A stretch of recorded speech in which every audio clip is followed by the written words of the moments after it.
Indian air force का सपना देख रहे हो तो सुन लो। 2025 की नई भर्ती का नोटिफिकेशन आ चुका है। अब देर बिल्कुल मत करना। मैं हूं मनीष और आप देख रहे हैं मनीष BXR ऑफिशियल, सरकारी जॉब और एडमिशन अपडेट्स का ट्रस्टेड चैनल। इंडियन एयरफोर्स ने 2025 के लिए अग्निवीर वायु भर्ती का नोटिफिकेशन जारी कर दिया है। चलिए जानते हैं इस भर्ती के फुल डिटेल्स के बारे में। दोस्तों, देख रहे हैं कि हम लोग इसके ऑफिशियल नोटिफिकेशन पे आ चुके हैं और इसका जो ऑफिशियल नोटिफिकेशन जारी किया गया है, भारतीय वायुसेना इंडियन एयरफोर्स के द्वारा जारी किया गया है। और इसमें हमें क्या क्या चीज़ को देखना है, क्या चीज़ की ज़रूरत पड़ेगी फॉर्म को फिलअप करते समय, हम उसके बारे में थोड़ा सा अब जानकारी लेते हैं। देखिए, यहाँ पे जो लिखा हुआ है कि ऑर्गेनाइजेशन जो नाम है इंडियन एयरफोर्स के द्वारा जारी किया गया है, स्कीम जो है अग्निपथ है, स्कीम के द्वारा ये वैकेंसी आया हुआ है। और पोस्ट जो है, पोस्ट नेम अग्निवीर वायु। और ये इनटेक 02/2026 के अकॉर्डिंग होगा। और जो फॉर्म को फिलअप किया जाएगा वो ऑनलाइन मोड से किया जाएगा। और जो इसका रजिस्ट्रेशन डेट है 11 जुलाई से 31 जुलाई 2025 तक इस फॉर्म को फिलअप किया जाएगा। जो इसका एग्ज़ाम डेट है आपको 25 सितंबर 2025 से स्टार्ट हो जाएगा। और जो इसका ऑफिशियल वेबसाइट है अग्निपथवायु.cdac.in है। अब देखते हैं कि इस फॉर्म को फिलअप करने के लिए हमारी क्वालिफिकेशन क्या होनी चाहिए। यहाँ पे आपको साइंस सब्जेक्ट्स की अगर बात करूँ, अगर कोई भी छात्र इस फॉर्म को भरने के लिए ग्रुप एक्स का चूज करता है तो उसके लिए उसको साइंस सब्जेक्ट की ज़रूरत पड़ेगी, जिसमें 10+2 with physics math and English, साथ ही 50% marks in aggregates and English. मतलब कि ये तीनों सब्जेक्ट में तो 50% होना ही है। साथ में आपका जो इंग्लिश सब्जेक्ट है उसमें भी 50% मार्क होने की ज़रूरत है। तब आप ग्रुप एक्स के लिए इस फॉर्म को फिलअप कर सकते हैं।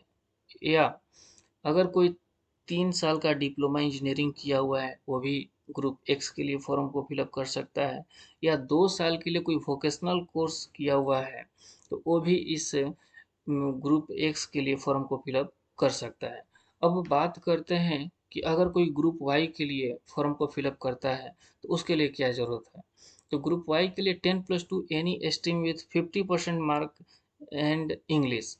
अगर 8 सब्जेक्ट्स हैं तो उसमें भी आपको 50% मार्क्स की ज़रूरत है और साथ में आपको इंग्लिश में भी 50% होना अनिवार्य है।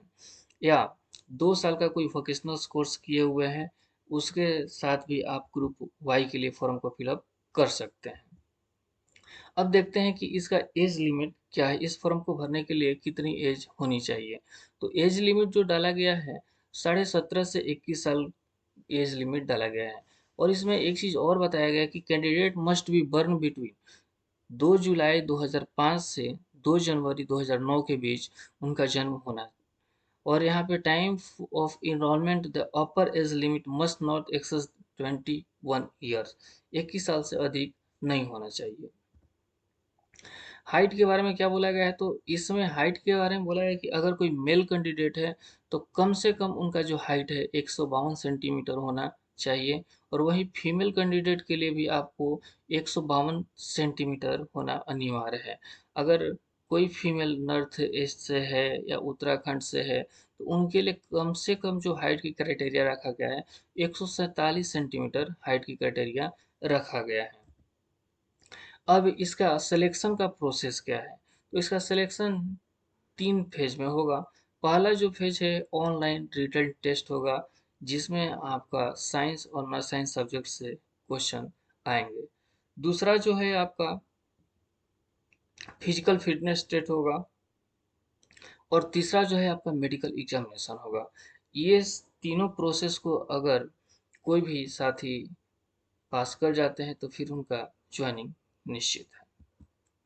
अब देखिए इसका एग्ज़ाम पैटर्न क्या है। एग्ज़ाम पैटर्न की बात करूँ तो अगर अगर आप ग्रुप एक्स के लिए फॉर्म को फिलअप किए हुए हैं तो आपका साइंस सब्जेक्ट से क्वेश्चन एराइज होंगे। तो उसमें आपका जो सिलेबस होगा आपको 10+2 बेस सिलेबस होगा, जिसमें इंग्लिश से क्वेश्चन आएंगे, फिजिक्स से क्वेश्चन आएंगे, मैथ से क्वेश्चन आएंगे।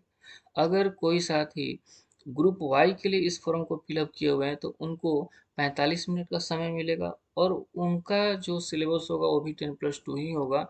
बट उनका जो क्वेश्चन राइज होगा आपका इंग्लिश, रीजनिंग और जनरल अवेयरनेस से होगा। अगर कोई ग्रुप एक्स और वाई दोनों साथ में भरे हुए हैं तो उनको 85 मिनट का समय मिलेगा और इसी सिलेबस के अकॉर्डिंग उनका भी एग्ज़ाम होगा। एक चीज़ और बताया है इसमें कि अगर कोई भी सही जवाब आप देते हैं, किसी भी क्वेश्चन का सही आंसर देते हैं, तो आपको 1 नंबर तो मिलेगा ही मिलेगा। अगर किसी क्वेश्चन का आप जवाब गलत देते हैं, तो उसमें आपका 0.25% मार्क डिडक्ट हो जाएगा।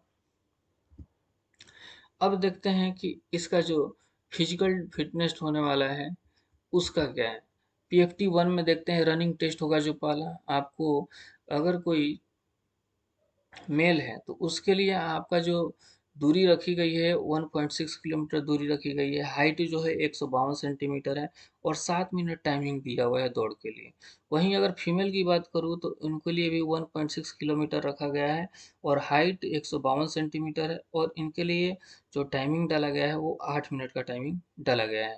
अगर पीएफटी 2 की बात करूँ, फिजिकल फिटनेस 2 की बात करूँ, तो इसमें आपका क्या होगा, स्ट्रेंथ एंड एंड्योरेंस एक्सरसाइज होगा, जिसमें मेल कैंडिडेट्स के लिए आप एक्सरसाइज अगर कर रहे हैं तो आपका पुशअप जो होगा 10 काउंट्स होगा, 1 मिनट के समय दिया जाएगा। सीटअप्स के लिए आपको 10 काउंट होगा, 1 मिनट का समय दिया जाएगा।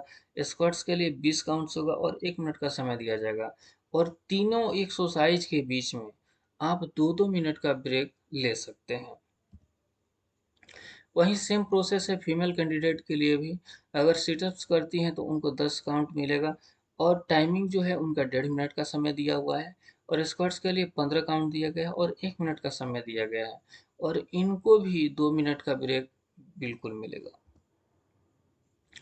अगर एग्जामिनेशन फ़ी की बात करूँ तो ऑल कैंडिडेट के लिए ₹550 एग्जामिनेशन फ़ी रखा गया है और साथ में जीएसटी भी। एक बार ओवरव्यू बात कर लेते हैं इसका, इम्पोर्टेंट डेट्स क्या है, तो ये फॉर्म 11 जुलाई से स्टार्ट हो जाएगा और 31 जुलाई तक इस फॉर्म को फिलअप किया जाएगा और जो इसका एग्ज़ाम का जो डेट निकल के आया हुआ है वो आपको 25 सितंबर 2025 से इसका एग्ज़ाम स्टार्ट हो जाएगा। ये जो भर्ती है 4 साल के लिए है, लेकिन परफॉर्मेंस अच्छा रहा तो परमानेंट भी किया जा सकता है। अगर फॉर्म भरते वक्त कोई भी कन्फ्यूजन हो तो कमेंट ज़रूर करिए। वीडियो हेल्पफुल लगी हो तो एक लाइक और चैनल को सब्सक्राइब करना ना भूलें। मिलते हैं अगले नए वीडियो में नए सरकारी अपडेट्स के साथ। तब तक के लिए जय हिंद, वंदे मातरम।